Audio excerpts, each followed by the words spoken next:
Okay. I'm going to start where Judith left off, perhaps. So the prospects for artists moving image in Scotland were in decline as we approached the mid-1980s. Experiments at the intersection of visual art and filmmaking had only begun to receive sustained attention through regular fora, screenings and exhibitions in the 1970s. At the end of that decade, however, institutional interest was waning. Artists moving image, which I use here as a retroactive identifier for a group of interrelated but highly individuated artistic practices, each with different positions on circulation, exhibition, technology and market, but which at this point might include avant-garde filmmaking, expanded cinema, performance documentation and video art, had faced an enduring exclusion from Scotland's devolved cultural policy, whilst a paradigm of social conservatism, exacerbated by Thatcherite public spending controls, trickled through erstwhile promoters from both art and film worlds, leaving organisations like the Edinburgh International Film Festival, the Richard DeMarco Gallery and the Third Eye Centre less able to advocate for radical voices. To examine just one case in this pattern and benefiting from the context already provided by Laura this morning, we can look to the example of the Richard DeMarco Gallery. The gallery had been responsible for the landmark exhibition Strategy Get Arts at the Edinburgh College of Art in 1970, which had intermingled film installations by Dusseldorf-based artists Lutz Momartz and Tony Morgan, amongst others, with work in sculpture, installation and performance, quite possibly for the first time in the UK. At the end of the decade, however, the gallery was faced with a funding impasse. By late 1980, it had accrued debts of £39,000, following what DeMarco described as never receiving adequate funding to carry out the expensive business of internationalising the Scottish art world. And soon after, the Scottish Arts Council withdrew its annual grant, which precipitated an immediate downscaling. Critic Cordelia Oliver scorned the Council's growing tendency, she writes, towards the reactionary, to put it as politely as possible. This was symptomatic of an endemic contempt. Scotland, she argued, was guilty of holding the visual arts in very low esteem as compared with anything else in the performing arts.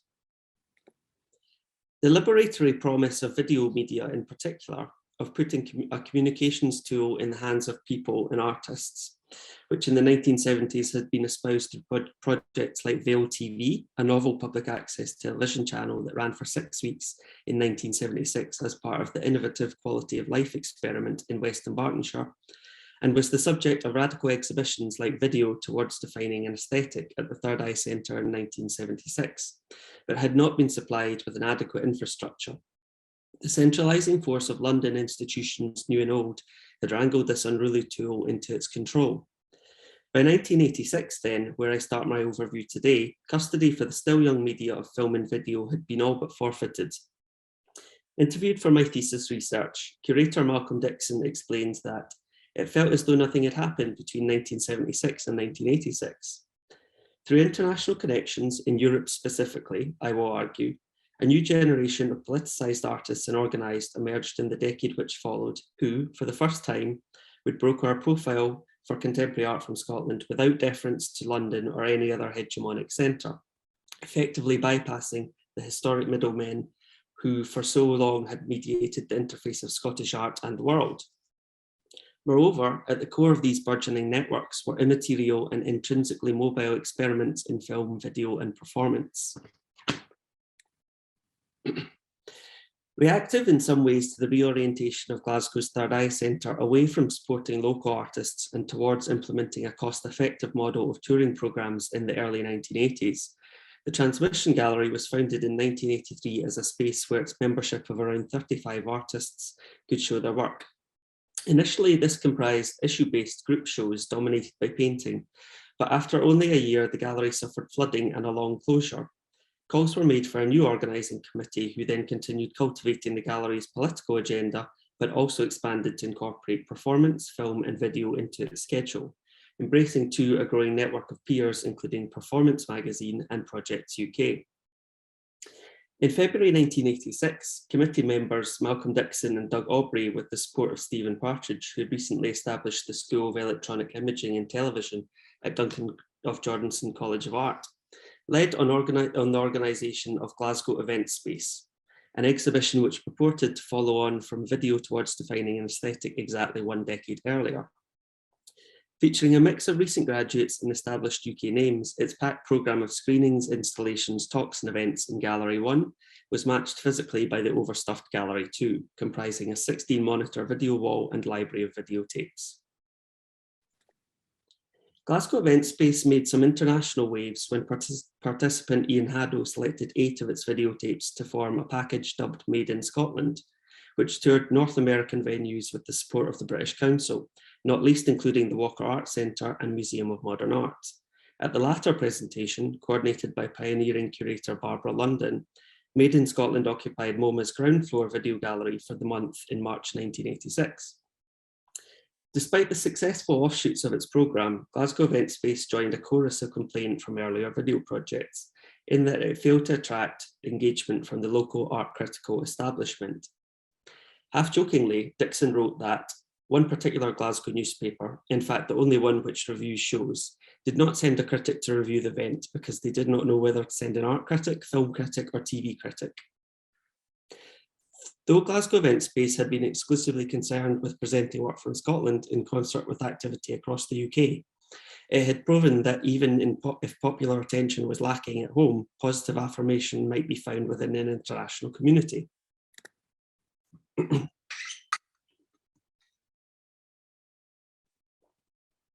In its second iteration, in October of that same year, the programme would mobilise this knowledge.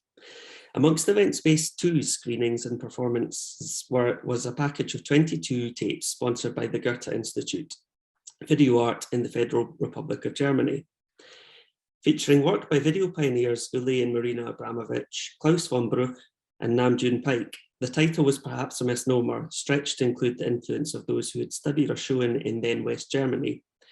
Despite the calibre of its participants, however, the package was met with outright derision. One article in Variant magazine described it as so awful that no one could bear watching for long.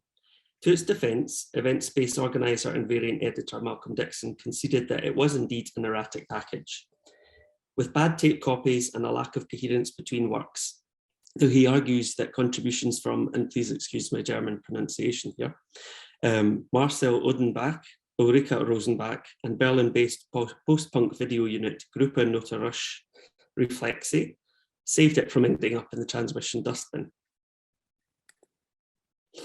Though Transmission's foray into European exchange had been rather less than a successful act of cultural diplomacy, the gallery had caught the attention of Audiovisual Experimental, or AVE, festival in Arnhem, who sent scouts to Glasgow as part of a campaign of Europe-wide research. This precipitated the selection and screening of a videotape package from Transmission at that year's festival, and in 1987 Dixon was invited to the Netherlands to show his video installation Arrival Departure, and Douglas Gordon and Craig Richardson, collaborating as Puberty Institution, performed their durational work Forget Names and Faces. There began a productive and recurring dialogue between the two scenes. Some of this exchange is itself captured on video through the transmission adjacent work of Variant magazine. By 1988, the countercultural magazine run by Malcolm Dixon had branched into video, commensurate with his undertaking of the postgraduate diploma in electronic imaging at Duncan of Jordanson and access to the school's television workshop.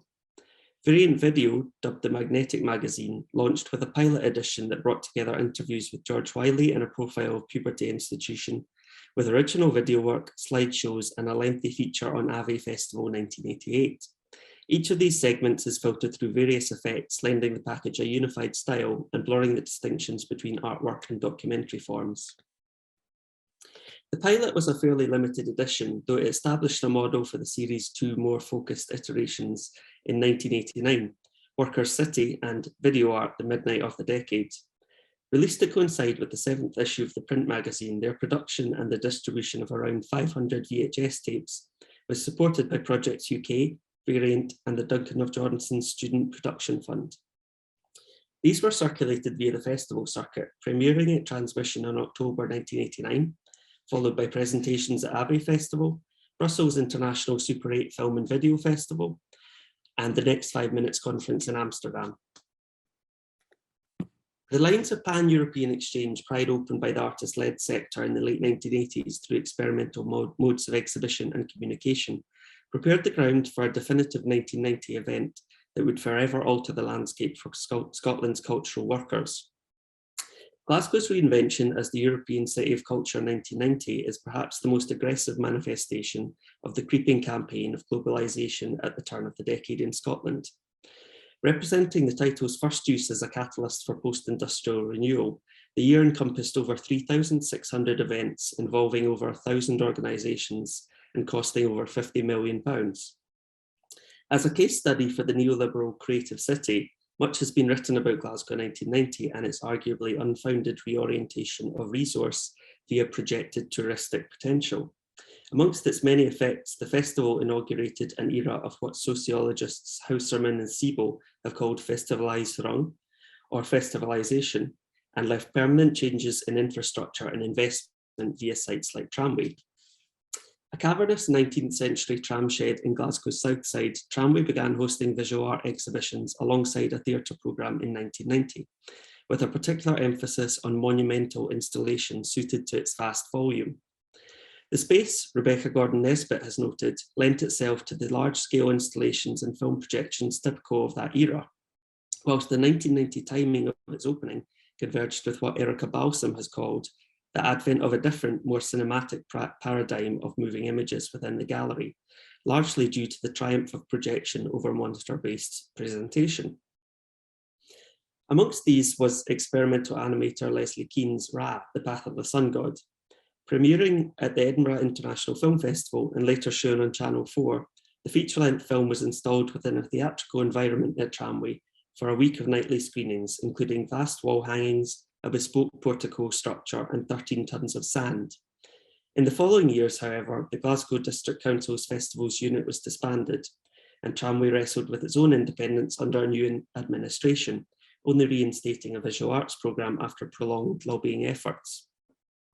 Exhibitions like Read My Lips, New York AIDS Polemics, curated by Nicola White in 1992, established a new reputation for the space as something of an enfant terrible, foreshadowing a string of controversies.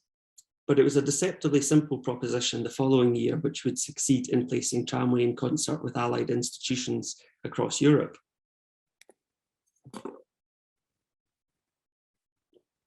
Douglas Gordon's 24-hour cycle is a work and exhibition already abstracted by swathes of historiography. Erica Balsam describes it elsewhere as a one-liner matched by an intensity of aesthetic experience that requires no backstory, no artist statement, and no special knowledge of art history. A single screen was suspended in the space, viewable from recto and verso, playing Alfred Hitchcock's 1960 horror Psycho at the rate of approximately 2 frames per second. The notorious shower murder scene lasts for 40 minutes. The work's extraordinary legacy, however, cannot be solely attributed to its elegant premise or the phenomenological effect of its slowing. Partly by design, partly by fortune, I argue 24-hour Cycle has become a cipher for twin attitudinal shifts: the admission of large-scale digital projection and Glasgow as a hub of untapped artistic production into the global art discourse. The exhibition preview, its curator Charles Escher explains, attracted Nicholas Logsdale, owner of the Listen Gallery, and the critic Stuart Morgan from London, establishing an influential network around the work. Though this validation was symbolic, the work also established a precedence for exchanges between Tramway and European centres, circumventing the system of periphery centre deference completely. With the support of Klaus Biesenbach, 24-hour Cycle toured to Kunstwerk Berlin. That was very important for Douglas, but also for me, Escher says, because it meant that we could build these relationships directly rather than feeling that you had to go through a London gallery. This novel exportation is perhaps the work's most significant contribution to Scottish art history. In 2006, for instance, Biesenbach would organise a mid-career retrospective for Gordon at MoMA. Tramway began to institutionalise a model of pan-European peer networking that had developed within the artist-led scene of transmission and event space since the late 1980s. Subsequent exhibitions were co-produced with Moviola in Liverpool and the Stedelijk Museum in Amsterdam. Both Scotland's official systems and national collections continued to marginalise moving image work. The brokering of an extra-national reputation and audience was paramount. Only in 1998, for instance, was the first video collected by the National Galleries. Whilst Tramway fashioned itself as Scotland's foremost Kunsthalle, with the moving image its premium export, the artist-led scene continued to attend to a vision of pan-Europeanism through another of Glasgow 1990s legacies, the festival model. In Glasgow, the activities of Event Space, which had by then become an autonomous organisation, were refocused on a biennial multi-venue festival of artists, film and video. Established within the new political context of Euroscepticism, which had defined Margaret Thatcher's last term, Malcolm Dixon and Doug Aubrey's development of a new platform satisfied pan-European ambitions beyond mere engagement with the moving image. The culmination of our activities, Dixon wrote, the first New Visions International Festival of Film and Video in 1992 was the result of compound desires.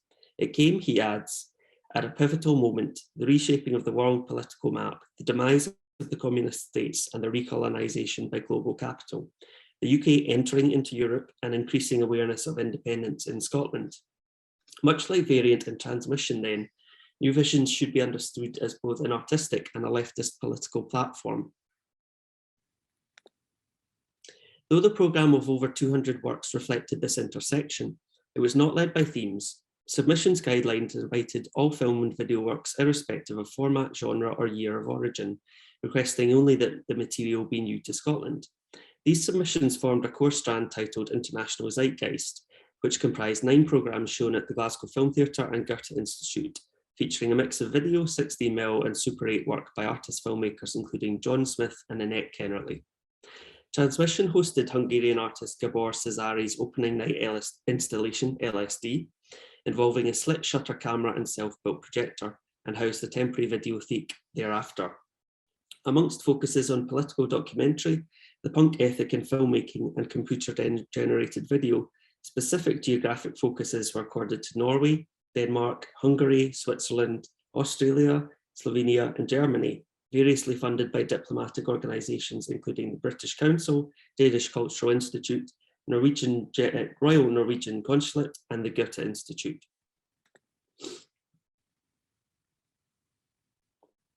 By the 1994 edition, New Visions had overgrown the work of Event Space, becoming an autonomous promoter in its own right, and now helmed by Dixon with artist Anne Vance. The edition expanded and responded to critiques of creative martyrdom through a suite of site-specific works by Scotland-based artists installed across the city, but also grew its core international Zeitgeist programme to a whopping 17 screenings. The focus on political documentary remained, but was accorded a bespoke viewing environment, virtual living rooms at the CCA. 2 domestic interiors recreated in the lurid patterns of warning insignia by Ewan Sutherland and Mark Pawson.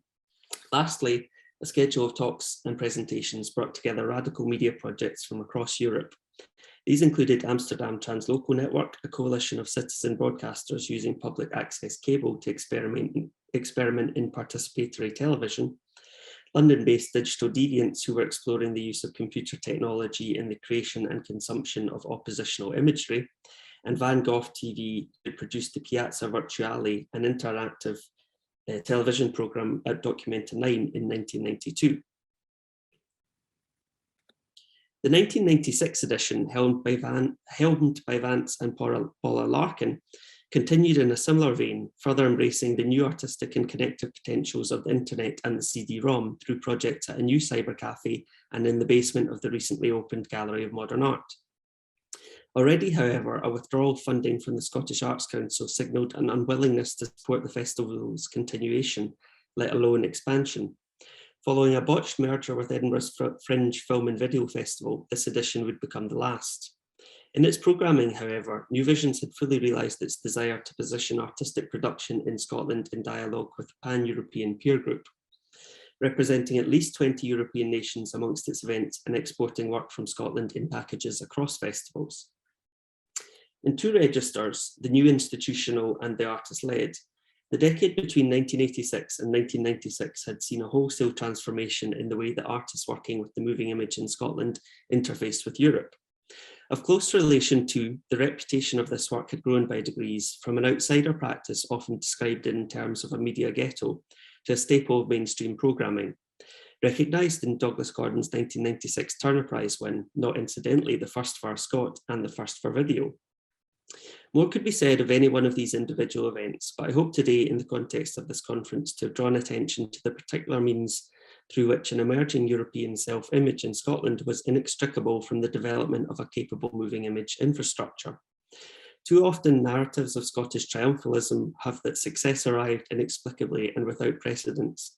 But I hope that in looking at such infrastructures, we can find a vast network of communication and influence that underwrites each story.